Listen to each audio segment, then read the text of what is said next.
വളരെ പെട്ടെന്ന് തന്നെ സിമ്പിളായിട്ടുള്ള ഒരു ചിക്കൻ കട്ട്ലേറ്റ് ഉണ്ടാക്കിയെടുത്താലോ?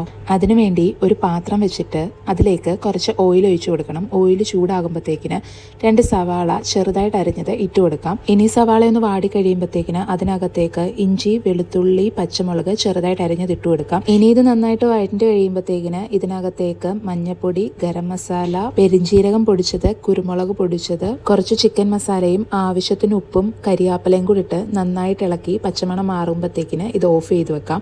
ഇനി ഒരു ബൗളെടുത്ത് അതിനകത്തേക്ക് വേവിച്ച് വെച്ച ചിക്കൻ്റെ ബ്രസ്റ്റ് പീസ് മിക്സിയിൽ വെച്ചൊന്ന് അടിച്ചതും അതുപോലെ തന്നെ ഉരുളക്കിഴങ്ങ് വേവിച്ചതും നമ്മൾ മാറ്റി ഉണ്ടാക്കി വെച്ചേക്കുന്ന മസാലയും കൂടി ഇതിനകത്തേക്ക് ഇട്ട് കുഴച്ചെടുക്കാം. ഇനി ഇത് നമ്മൾ ഇഷ്ടമുള്ള ഷേപ്പിൽ ഉരുട്ടിയെടുത്തിട്ട് മുട്ടയുടെ ബാറ്ററിൽ മുക്കിയിട്ട് ബ്രെഡ് ക്രംസിൽ കോട്ട് ചെയ്തെടുത്തിട്ട് നല്ല തിളച്ച എണ്ണയിൽ വറുത്ത് കോരിങ്ങെടുക്കണം.